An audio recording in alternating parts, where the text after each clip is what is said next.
tvojej záhrady života, lebo ja keď som ťa stretla, bol to projekt, ktorý si mi ty predstavila, ktorý mňa veľmi nadchol. Mne sa veľmi páči tvoja schopnosť budovať skutočné bohatstvo. Lebo z pohľadu dynamiky bohatstva, skutočné bohatstvo je všetko to, čo by nám ostalo, keby sme stratili všetky peniaze, čo máme. Alebo druhá definícia, ktorá sa mi veľmi páči, je to naša schopnosť a sila mobilizovať zdroje na to, na čo nám záleží. A to je to, čo ty vlastne robíš teraz na Slovensku. Ty máš to svoje skutočné bohatstvo a mobilizuješ tie zdroje na to, na čom ti záleží. Prečo si vytvorila záhradu života? Tak ja sa venujem charite vlastne od 19 rokov a v 24 rokov som založila ako nadáciu. A urobili sme veľmi veľa projektov, veľkých projektov, ktoré ľudia môžu poznať, keď sa pozrú na našu stránku. Záhrada života je absolútne výnimočný projekt a je to preto, lebo naša nadácia sa venuje onkologicky chorým deťom a chorým deťom vôbec. A chceme vytvoriť záhradu, v podstate už to je v procese. Už máme projekty, už máme všetko pri detskej fakultnej nemocnici v Bratislave. A je to pretože tí deti, ktoré sú v nemocniciach a sú tam väčšinou so svojimi rodičmi, či sú to onkologicky choré deti, alebo deti, ktoré majú srdcovo-cievne problémy, alebo autistické deti, hociaké choré deti, ktoré sa tam nachádzajú, po väčšine oni tam sú veľmi dlhú dobu. A nemajú nejaký priestor, kde sa vlastne môžu nabiť.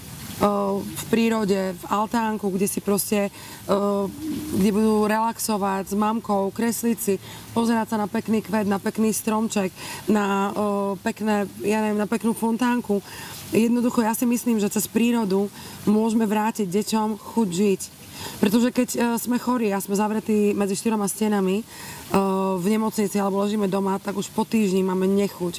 A proste keď tá choroba pretrváva a nedaj Bože trvá 3 mesiace, pol roka, rok, 2 roky, je to neuveriteľne náročné pre tie deti byť uzavreté v tých priestoroch, hoci personál a rôzne nadácie, ktoré prispievajú, robia vlastne výzdobu vlastne tých nemocníc a živú farbami, to nestačí.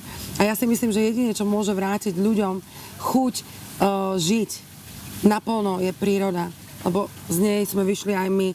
Takže záhrada života si myslím, že bude motivovať a zachráni energeticky, svojou energiou prírody, pomôže mnohým deťom a mnohým ľuďom, ktorí tam prídu, aj dospelým, aj ich rodičom vlastne nájsť tú podstatu a možno nájsť znova tú vôľu, chuť, vieru a chuť žiť. Mňa ten projekt veľmi nadchol, lebo to bolo o tom, ako ty vieš prijímať a dávať. Lebo to naozajstné bohatstvo je, keď prijímame a dávame a nenecháme si to len pre seba, ale máme obrovský prúd, ktorý vytvárame v živote.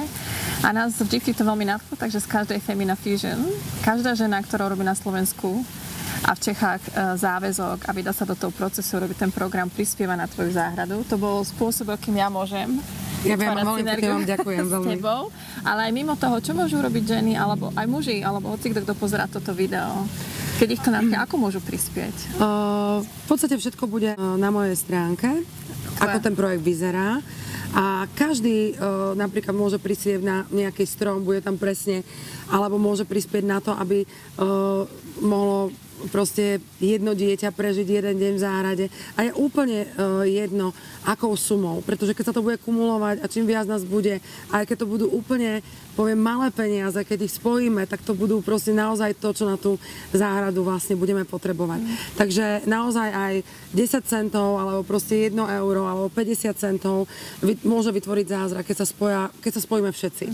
Všetci dohromady. A možno sa stane, že ženy, ktoré sú v dedinách, alebo proste v tom mestečku dajú kamarátky dokopy.